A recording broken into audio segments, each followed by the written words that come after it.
semaine, un au niveau de Rogate et un au niveau de APM Terminals.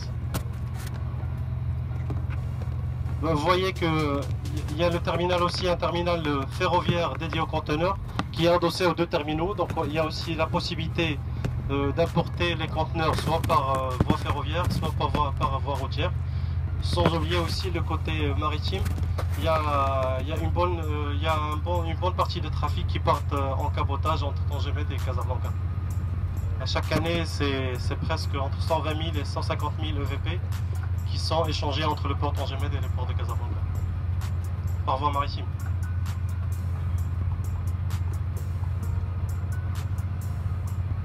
Là, on arrive au TC1, donc c'est le premier terminal conteneur, c'est le terminal APM Terminals. C'est une filiale du grand groupe portuaire et maritime AP Moller Group.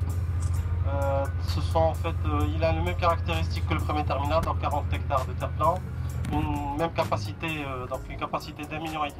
Quoique l'année dernière, ils ont même dépassé la capacité de 100 000 EVP, donc ils ont traité plus de 1 600 000 EVP au niveau du terminal.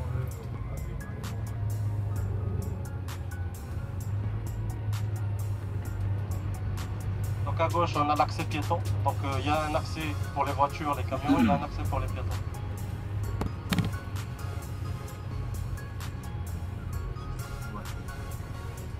Le grand bâtiment blanc qui est à gauche, c'est le TMPC, le Tangemet Port Center. C'est un bâtiment qui comprend 28 000 m² de surface bureau, plateau bureau. C'est un terminal, c'est un bâtiment qui est dédié donc, aux activités tertiaires. Il est dédié aux agents maritimes, les transitaires, donc tous les gens qui ont intérêt à être près du port et à travailler près du port. Donc on leur offre des espaces de travail. En bas, il y a deux stations. Il y a une station maritime pour les passagers. Il y a une station ferroviaire, une gare ferroviaire pour les gens aussi bien les passagers et pour les gens qui travaillent.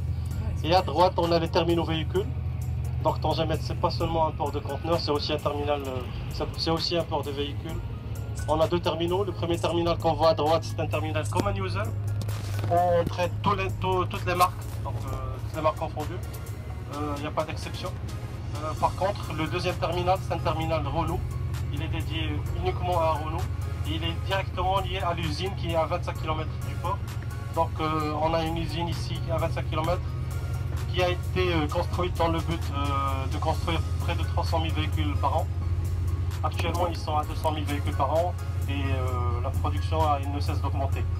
Donc toutes les voitures qui sont produites au niveau de cette usine parviennent au port par voie ferroviaire. Donc ils ont 3 à 4 trains par jour qui arrivent au port ici.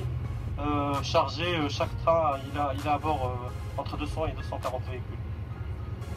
Ça nous fait une capacité de réception de près de 800 à 900 véhicules par jour.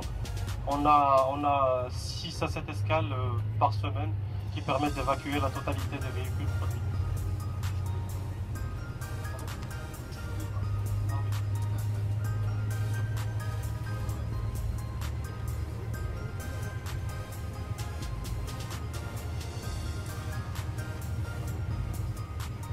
À gauche, vous pouvez voir une rame qui est vide, donc elle vient d'être déchargée.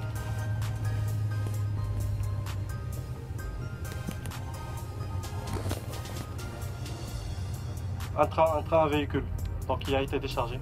Il va repartir vers l'usine pour être chargé, il reviendra.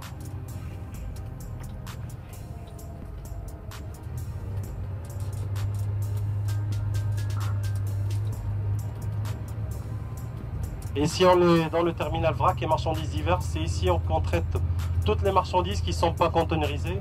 Donc des marchandises vrac solides comme le blé, comme l'argile, comme le bois. Ou bien des marchandises ce qu'on appelle le break bulk, qui sont soit palettisées, soit dans des sacs, soit dans des grands sacs qu'on appelle les big bags. C'est un terminal qui est destiné donc en matière première, qui est donc utilisée dans l'industrie locale. C'est un terminal qui est surtout destiné à l'industrie locale, les enfranches qui entourent le port, que ce soit la zone franche de Tangéville, la zone franche de Meloussa, ou bien la nouvelle zone qui vient de démarrer, celle de Tétouan Park. acheter les grues, compléter les travaux de chaussée, ramener les portiques, les artigés, mettre en place des hangars et les ateliers pour la maintenance. Le premier terminal, donc de 1200 mètres linéaires de quai, il sera opérationnel vers le début de 2017.